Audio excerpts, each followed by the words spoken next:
Hi guys, welcome back to my channel. I'm itsTeeAnnUhh if this is your first time here, and if it is, make sure you subscribe if you are into beauty, health, hair, and fashion topics, because that's what I like to talk about on this channel. And if you are not new, welcome back to another video. So like I said, it's been a minute since I've dabbled in health topics on this channel, and that's one of my favorite videos to make. So today I'm bringing you guys another health video.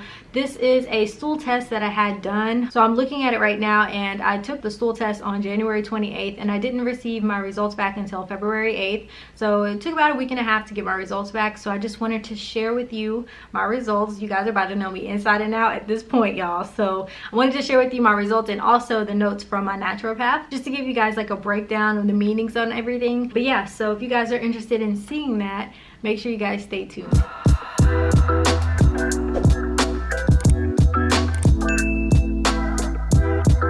Alright, before we get started with this, I did want to say this test, like I said, was taken January 28th of this year, 2022. However, I've never taken a stool test before. This is the first time that I've ever taken a stool test. So I don't know if these issues or whatever you are about to see are new, or if they are pre-existing since before my previous naturopath. Because if you're not familiar, I did start with a naturopath in February of 2021, and we ended our relationship at the end of November, so beginning of December of 2021.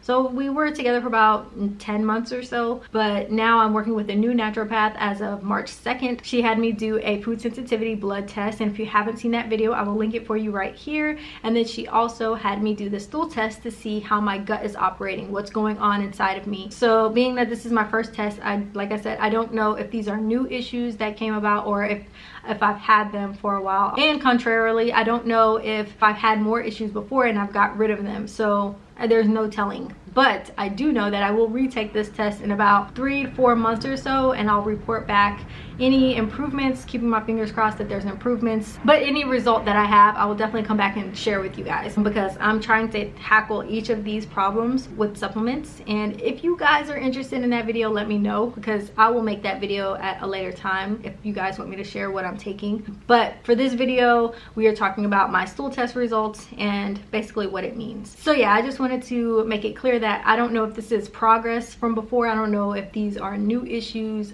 I don't know. I can't say for sure that it's attributed to how I eat, because if you're not familiar, I am meat-based. I don't know, because I've never taken a stool test before. But we will know going forward, because I'm going to take another one. Basically is what I was trying to say. So now let's get into the results. So one of the first categories on this test was pathogens and viral pathogens, parasitic pathogens.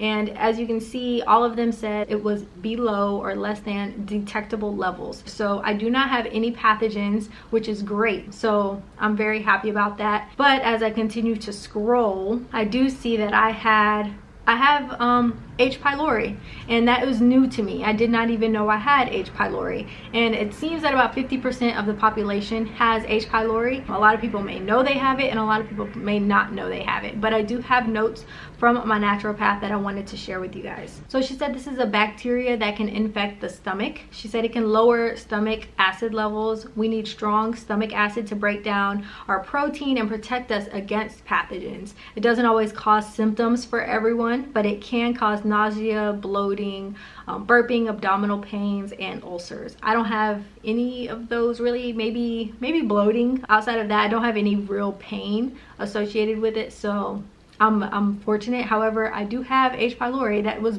news to me, so I was very shocked about that. So I do want to start handling that. I'm gonna have to start getting my stomach acid levels up, because H. pylori can't survive in an acidic environment. So I do want to take care of that. So next we do have normal bacterial flora. So this was the category that I was expecting to see some variations, because I know for a fact that I have gut dysbiosis. So this was really the only thing I was expecting to come back on my test. She said to think of this category as a garden of flowers. You want everything in this category to be great. However, as you can see, I am low in several strains of good bacteria. and I can feel it. I feel the bad is outweighing the good in my stomach. It's also known as gut dysbiosis. There is an imbalance of good and bad bacteria in your gut. So as you can see, there are about 4 different strains of bacteria and microbiota that I do not have sufficient levels in, and that is very concerning, especially because you want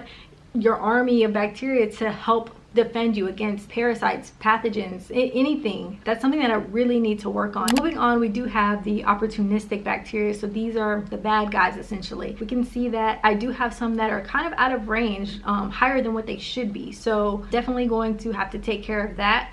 And I do have a potential autoimmune trigger. So what she said about the potential autoimmune trigger is that many individuals come into contact with opportunistic bacteria and experience no symptoms. Most sources consider these microbes to be normal in the stool. However, they can cause gastroenteritis and inflammation at levels in vulnerable patients. Overgrowth and excessive colonization by opportunistic bacteria may occur when the commensal bacteria are impaired by poor diet, antibiotic use, parasitic infection, or weakened immune system. Now, let me tell you guys how my gut got in the state of dysbiosis to begin with. Antibiotics. So if you are not familiar with antibiotics, they can take out some beneficial bacteria with the bad.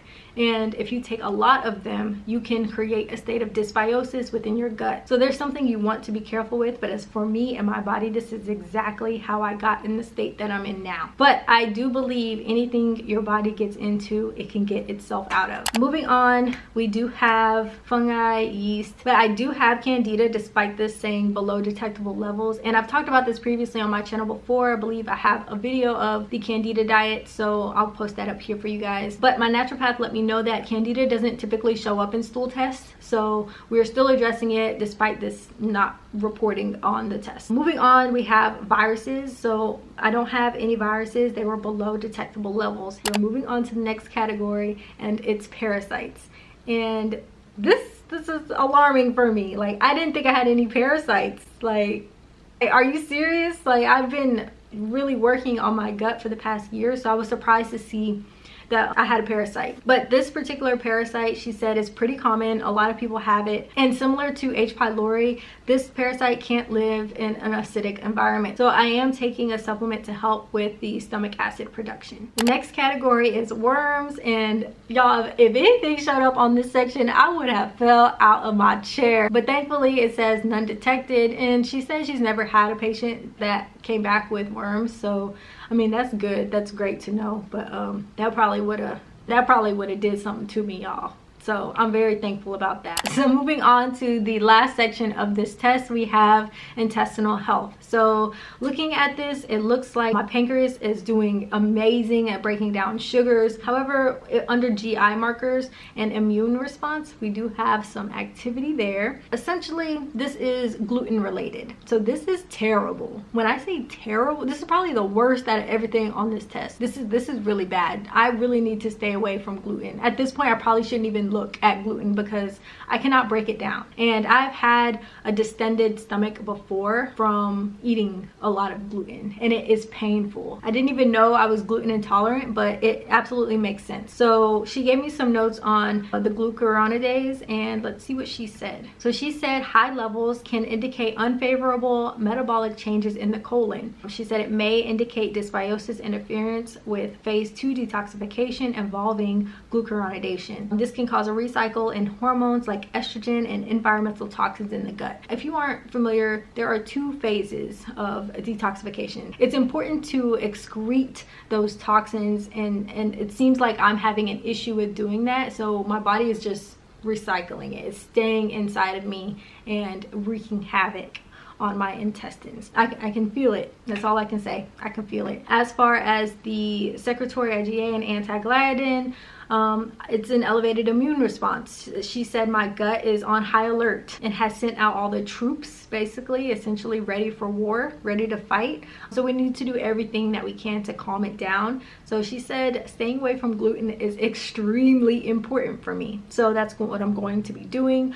She said my body is making antibodies against it, and it tears up the gut lining, creating a leaky gut. She said also removing all other food sensitivities to take off the stress of the immune system, which I did make the video about that I shared with you guys earlier. As far as the anti-gliadin, she said this is a component of gluten, the protein found in wheat and other field grass grains such as barley, malt, rye, and if you saw my food sensitivity test, I really need to stay away from the grains. So essentially she is saying my gut is creating an immune response whenever I eat gluten, whenever I introduce gluten in my diet. My body's really trying to fight for me, but it's having a hard time. So she has stressed the importance of me staying away from all sources of gluten. She said that includes pasta, bread, crackers, sandwiches. I'm pretty much staying away from gluten at this point. But other than that, y'all, that is pretty much it. Those are the items that I really need to start addressing. Like I said, I've started March 2nd with this protocol. So I have my supplements and I have the foods that I'm eating that my body is agreeing with. It's not causing me harm or anything, but I did want to let you know that I am taking something for every single thing that is out of normal range on this test. And then of course I will be taking this test again in 3 to 4 months. This test also costs about $300+ and I had to order through my naturopath. So I'm not sure if this is a requirement that you need a healthcare professional to order this test, so you can try to find something like this on your own. I definitely encourage it because I learned a lot about myself that I did not know. Had no idea I had Parasite, had no idea I had H. pylori, didn't know about the gluten. I had a feeling about the gluten, but I wasn't entirely sure. I don't feel like gluten is really great for anybody, but for me to have such an extreme response to it, I'm shocked. That is pretty much it for this video. I just wanted to come on here and share with you guys. Let me know what you guys think in the comments down below. I'm excited to be starting my journey of healing. I'm so excited, and I have more videos to come on this for those of you guys who are struggling with health in general. Like I can't wait to show you guys that we can heal naturally. I'm so excited. Make sure to subscribe, give this video a thumbs up if you enjoyed it, and other than that, I will see you guys right here next week. Bye guys.